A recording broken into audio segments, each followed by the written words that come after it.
What is going on, everybody? It is Destroy with Astro DFS, bringing you our breakdown of wide receivers and who we like and who we don't like going into this weekend.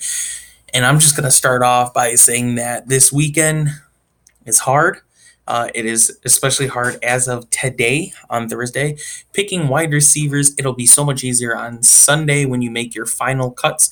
I usually make my decisions on Saturday night, but going to have to do it Sunday because we have Edelman questionable, Hilton questionable, Godwin questionable. I guess he just got added. Ridley questionable, Emmanuel Sanders questionable, Mike Williams questionable, McLaurin now questionable. Like, there's a lot of people questionable. And it's gonna make it a little challenging, especially if you see some of these guys out. Like if T.Y. Hilton goes out, he is somebody that I want to play backup on Indianapolis. Um, But we're just going to start off by going at Julio Jones right now as the top receiver. Receivers is a little more balanced than any other position this week. So Julio Jones, 7,800 playing against Tennessee. Julio Jones has looked good so far this season. Nothing that makes me want to uh, go away from him. As you can see, his last three games, lower amount of targets. Austin Hooper last week, though, definitely got a lot more targets than he has all season. So that is playing an impact of that. But against Tennessee and against Tennessee's terrible cornerbacks this season, Tennessee's quarterbacks, if you asked me at the beginning of the season, I thought they were going to be pretty decent, really good defense, especially after last year, but they don't look that impressive. Julio Jones, sorry, last year, I think took 7 to 8 games to finally get a touchdown. This year, he's got 4 touchdowns in 3 games, and I don't think he's going to stop right now. He is on fire. If Ridley's out, Julio Jones is probably one of the better plays on the slate if you need to go for that high valued wide receiver. Right below him, DeAndre Hopkins at Carolina. They're going to be home this week, so any team that's home gets just that little bump advantage, just because they're home. Players usually play a little bit better at home. Sometimes they don't, but usually they do. DeAndre Hopkins, 7,700. Like I said, playing Carolina. You could look at his last 3 games. I mean, the last 2 weeks scare you. They shouldn't. Uh, Against the Chargers, they won, but they didn't look that impressive. Houston at all. They didn't look that impressive. Week 1 against New Orleans, I think, is probably the best sample size you could see going into this week. Carolina doesn't have good cornerbacks as much as they do linebackers and linemen. So Houston's probably going to have to rely on a lot of passing. They've been spreading the ball more with Kenny Stills added into that mix now. Um, I'm not totally in love with Hopkins here as much as I am. Like I said, Julio Jones is $100 more, and I see him having a better matchup against Tennessee. Hopkins isn't a bad play; he's more of a GPP play to me than a cash. But he's still a really good play this week. Right below him, I'll use it for an example, is Keenan Allen playing Miami. It's enough said. Keenan Allen's that top guy. If Williams is out, Keenan Allen, Keenan Allen, Keenan Allen. The man just looks amazing this season. Don't think my internet's going to load here. We can't see his recent games. So we'll just go on, but you can see he's averaging the most at 31.2. Not that that should ever decide a decision you're going to make, but you could just use that. Like Miami doesn't have defense. Keenan Allen is going to get targets, receptions, yards, touchdowns. 7,600 if you're paying up. Definitely go Keenan Allen more than anybody here. Right below him is Odell. Odell's look pretty good. He looks the best out of all Cleveland receivers. They all are playing Baltimore. Baltimore's defensive backs are still injured as of today. Don't know if they're all going to play. Odell's not a bad play, and if Cleveland needs to catch up to Baltimore's fast-paced offense, especially with Lamar Jackson, they're going to have to rely on Odell and Landry, more Odell than Landry, as we've seen so far this season. I don't think they're going to go with Nick Chubb as much just because Baltimore's front line looks really, really good. Right below him is Mike Evans at 7,100. I honestly told everyone Mike Evans last week, and I was right.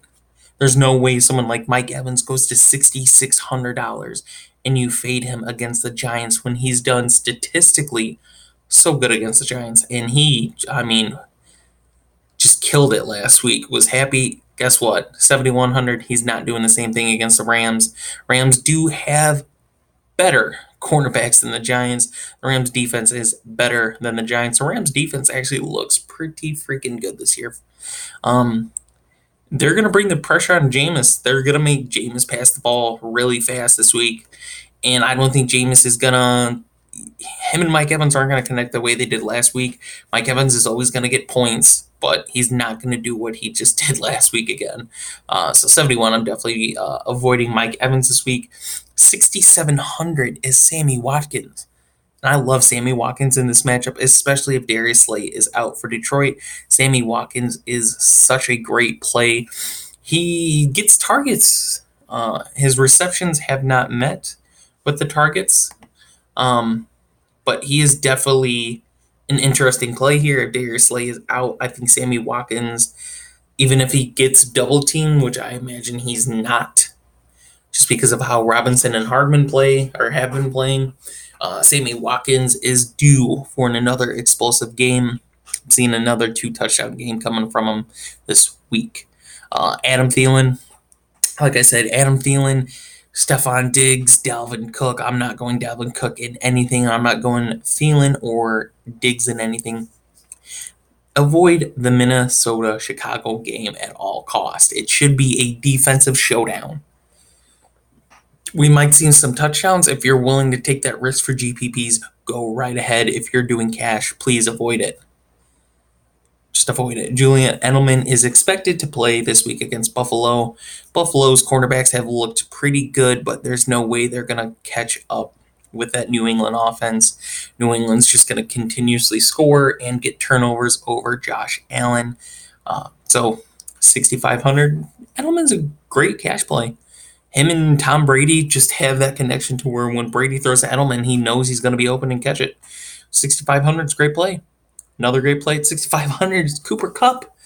Cooper Kupp and Goff are back, and we saw it. Cooper Kupp just had one of his best games fantasy-wise last week, and it was against Cleveland, an injured Cleveland defensive back. And guess what? Tampa Bay's passing defense is not good, especially when it comes to cornerbacks and safeties.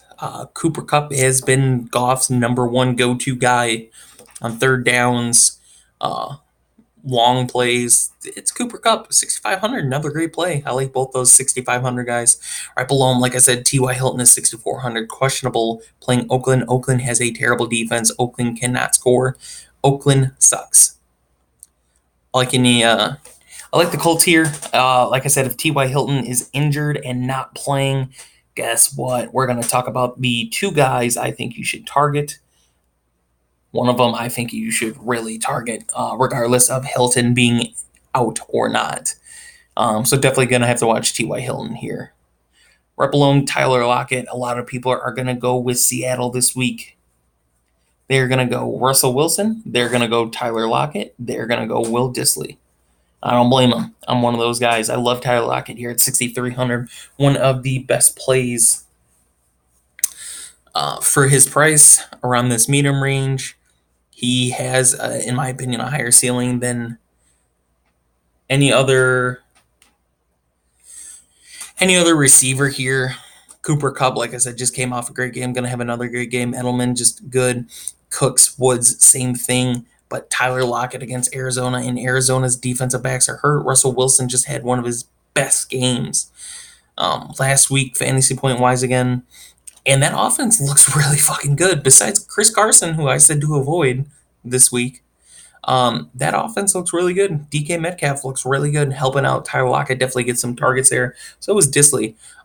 6,300, like I said, Tyler Lockett, probably one of my favorite plays this week. Talked about Cooks and Woods just slightly there. Both fill-in guys. I think if you go anybody other than Cooper Kupp, you go Brandon Cooks, just a better wide receiver. Godwin being hurt, like I said, like you could say Mike Evans is a really good play here with Godwin being questionable. I think Godwin still plays this week, but against that Rams defense, I don't really trust it. Josh Gordon at 5,900. Um, yeah, yeah. Definitely avoiding Josh Gordon out of my three New England receivers. Um, just has potential, but the other two receivers of Philip Dorsett and Tom Brady just look so good together. And same thing with Edelman. Like, out of the three, I would avoid Gordon, in my opinion. 5,900, Kenny Galladay let everybody down last week, and that helped me out so much. A lot of people had Galladay in their lineups. I had him in a GPP lineup. Looked really good on paper. Everything, the matchup. He was due for another good game. Like, a lot of things went into that, and guess what? His game he was supposed to have went to Marvin Jones. So maybe he has it this game against Kansas City. I don't know. I don't really trust it. I would rather go down $100 less and go against Marquise Brown. Marquise Brown is going against Cleveland if Cleveland's defensive backs are hurt. Guess what? We're going Marquise Brown. He's going to have that explosive game that he did week one. I'm not saying he's going to have 3 receptions for 180 yards and 2 touchdowns, but I honestly see him have 6-7 receptions for over 100 yards and possibly 2 touchdowns. That man is so fast, and Lamar Jackson, I think, knows that him and Marquise Brown can have an explosive week this week. If Andrews is hurt, I'm definitely giving me some Marquise Brown. Great matchup. Sterling Shepard. A lot of injuries on the Giants receiving core makes Sterling Shepard a great play. Washington's defense is terrible, and we saw that Jones can play. He has another great matchup, so why not go Sterling Shepard at 5,800? Another one of my plays that I like here, in my opinion. Good price, nice medium price, 5,800. Great play. Tyler Williams, or Tyrell, I'm sorry, 5,700 against Indianapolis. Well, he's the number one receiver. They just got rid of Grant. They're relying on him to get a lot of the receptions and yards. They definitely went with Waller a lot last week. If they want to be competitive this week, they're going to have to go Williams against Indianapolis. It's a very winnable game for Oakland, in my opinion. Especially T.Y. Hilton is out.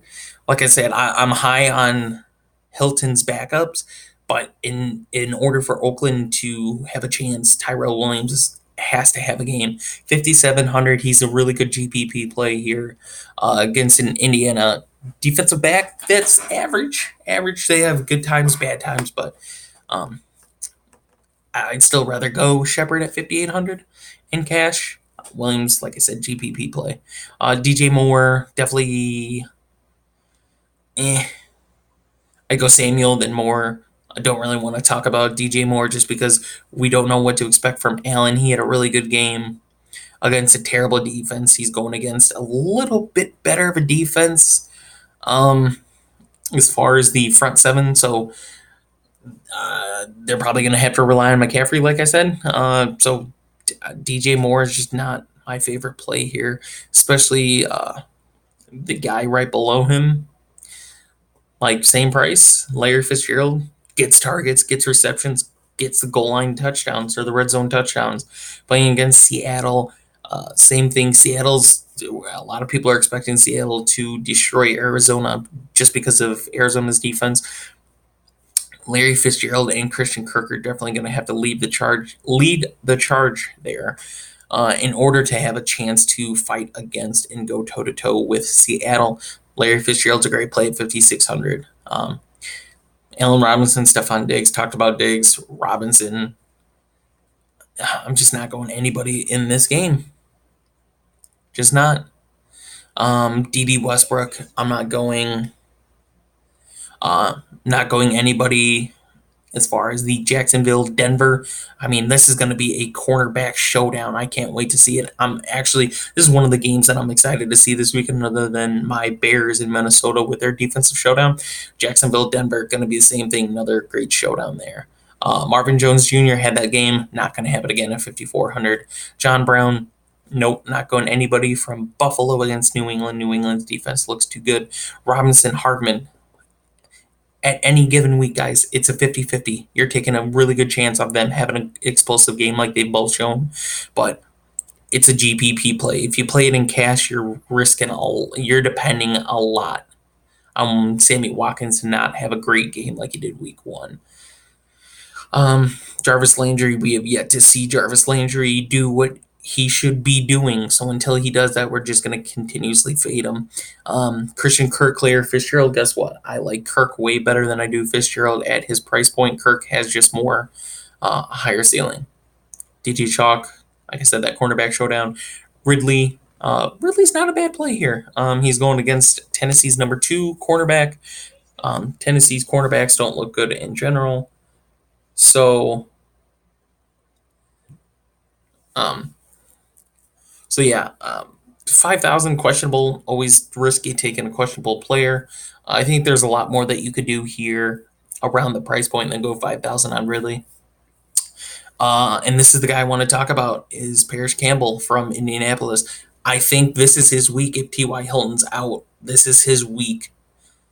They loved him in the preseason. They haven't been able really to show what they want to do with him. If T.Y. Hilton's out, like even if he's in there, I'm really liking this play here. I think he has great matchup and can have a very good game. I'm taking him in a lot of GPPs this week. Manuel Sanders, defensive showdown. Mike Williams, like I said, if he's hurt, man, go Keenan Allen. Go Keenan Allen. He's a great play here, too. If he does play 4,800, great play. Like, they're playing Miami. They're going to get points. DK Metcalf, great play. We haven't seen a big ceiling from him. He gets receptions, gets yards. Can't really say he gets touchdowns, though. But they're playing Arizona, so anything could happen. Great play at 4,800, 4,700. Philip Dorsett, probably my favorite New England receiver going into this week. If you're playing anybody from New England, play Philip Dorsett, 4,700. Great price. Not playing anyone from Buffalo, like I said. Samuel, probably to me, he got way more targets and receptions than DJ Moore did last week. Going against the number 2 corner for Houston. I don't even know who Houston's number 2 corner is. That's how much more I like Samuel against DJ Moore. Sutton, no. Will Fuller, with Kenny Stills being in there, between Kenny Stills and Will Fuller, you're taking a big risk going any of those guys there. Zach Pascal, he's my other guy. If T.Y. Hilton's out, he's a great play against Oakland. Definitely interested in him if Hilton's out. McLaurin, if you don't play McLaurin this week, it's a big mistake on your part. We're just going to go down the list, see anybody else that's interesting to me. Amendola, possibly. Preston Williams, 3,900. God, I don't want to take anybody from Miami, but man, if you need to save some money, take Preston Williams. He gets 10 points every game. Renfro's interesting this week with Grant being released. A.J. Brown, interesting this week, going against a terrible Atlanta defense. Paul Richardson Jr., great play here too, 3,700. Just had a great game last week against the Bears. Washington, New York should be a offensive showdown.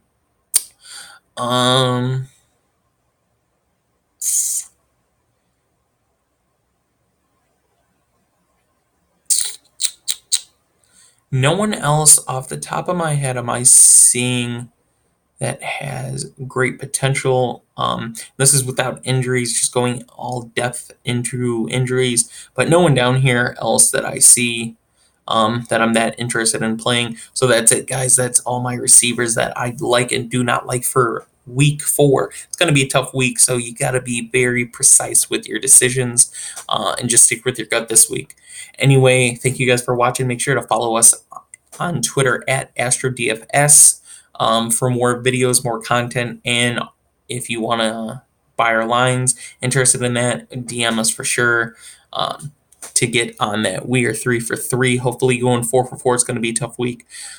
Anyway, like the video. If you're not subscribed to us already, make sure to subscribe, and we will have another video. I'll have another video posted shortly going over the Philly Green Bay game. Thank you guys for watching, and we'll see you in the next video.